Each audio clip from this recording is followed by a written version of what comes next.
Hi, I'm Harrison, and I'm a practitioner of a martial art called Subak Do, and a member of the U.S. Subak Do Muay Kwan Federation.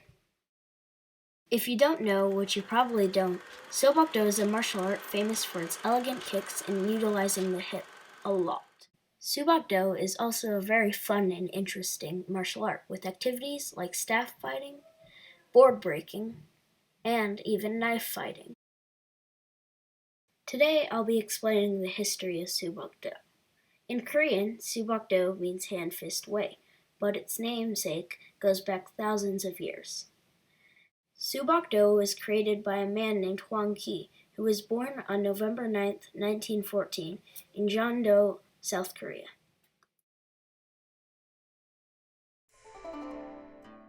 After seeing a practitioner defeat a gang of thugs with Taekwon's famous throwdowns when he was 7, Kwan unofficially studied under the martial artist that he saw that day until the age of 22, when he proclaimed to have mastered the art. Moving on to the rest of his life, Kwan went to work on the railroad in Manchuria, where he found a master of a northern Chinese martial art named Yang Kok-jin, who agreed to be his teacher. After he moved back to Korea, he studied Okinawan martial arts and karate from books. For the next few years, aka from 1936 to 1945, he developed what was then known as Hwasudo, aka the Way of the Flowering Hands, from all the martial arts he had learned over the years.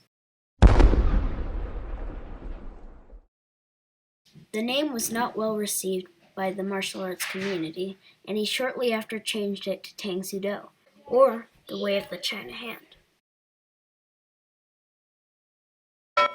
A while later, he created the Muay Kwan, meaning the martial arts school of virtue and stopping attacks.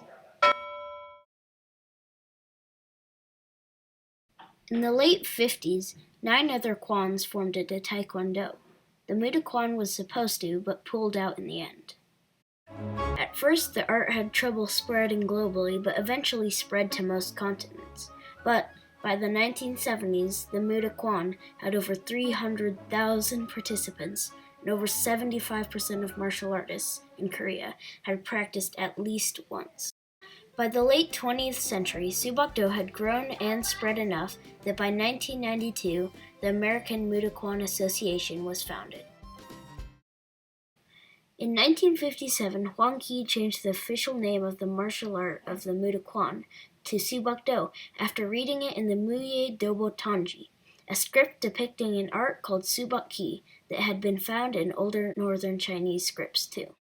In 2002, Kwan died, and the Muay Kwan unanimously voted his son to be the president of the World Muay Kwan. Thank you for watching, and if you want to know more about Subak Do or just plain interested, I'll tell you more. In class, we do many fun things, like forms, combinations, and even board breaking, staff fighting, knife fighting, and much, much, much more. To find out more, go to www.wasatchmartialarts.com.